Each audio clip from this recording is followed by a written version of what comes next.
name's Sue Mart. I'm a carriage driver. I'm a UKCC level 3 coach and an APEC coach. I'm very passionate about carriage driving, making it more accessible and getting people into the sport, which is, as we know, is a fabulous sport, whether you're looking just to trot around the lanes or compete or aim for international level. As a child, I was brought up with my parents driving at many British Driving Society rallies. I've represented Great Britain. I've been on the British team twice, part of the bronze medal winning team in the advanced single pony class. I'm very much a coach, inspiring people. I run a lot of taster days here at Bennington Carriages, so we are basically the one-stop shop here. I do a lot of riding as well, and just love learning and meeting new people and passing my knowledge and inspiration for people getting into the sport of carriage driving.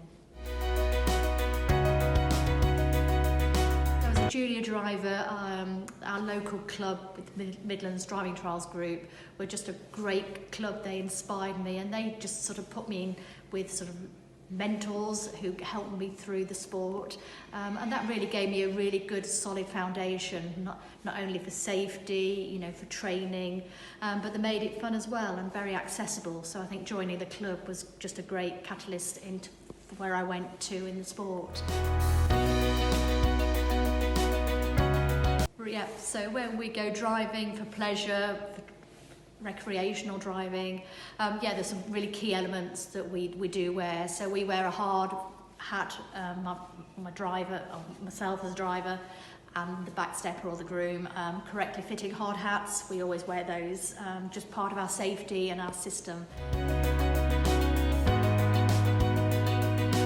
So when you're starting, obviously safety and good fit, that is really paramount when starting.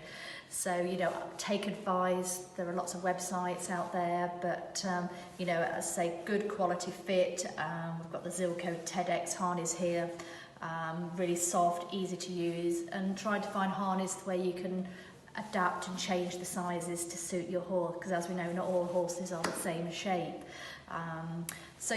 The best quality you can buy, and obviously carriages, yes, obviously there is an extensive range of carriages, but again it depends on the purpose and what you're looking to do. But for starting, I would really recommend a 2-wheel carriage for safety, and again it's all about the training and getting professional advice to help you on your carriage driving journey, which, as we know, once you start, you're hooked. So go about it the right way, take advice, and just be open for learning and get involved.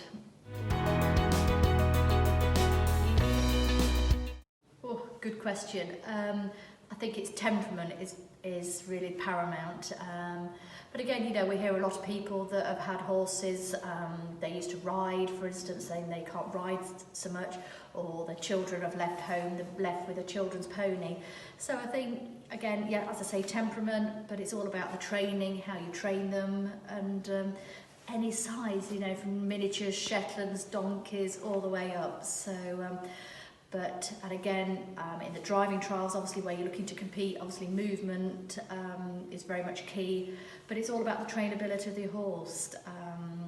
You don't want anything too flighty, and again, just starting, you want something really quiet. And obviously, if you can, try and find a horse that's really got a lot of experience to start you off in your carriage driving.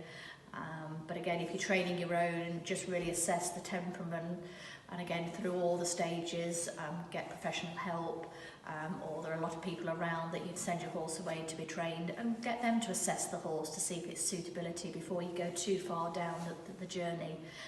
But just evaluate at every stage, and get your whole family or your friends involved. As we know, driving, you can't do it on your own. It's very much a team sport. So get everybody involved with the whole journey and getting them to buy into the carriage driving experience.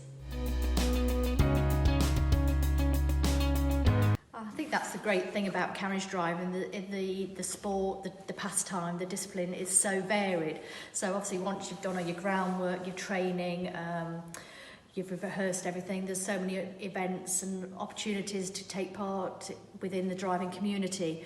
So obviously we've got the British Driving Society. You would have a local group in England where you could belong, and you would meet up socially for drives. or you can move on to the indoor driving trials circuit, which happens in the winter and is really popular, especially for the junior drivers, small ponies. So that's indoor driving trials during the winter, which again has a huge following in England. And then obviously outdoor driving trials around the country, and obviously at international level. Other than that, you know, just meeting up with friends, going around for drives, calling at the pub, you know, what's better? But, you know, it's all about being safe, enjoying your driving, and just getting involved.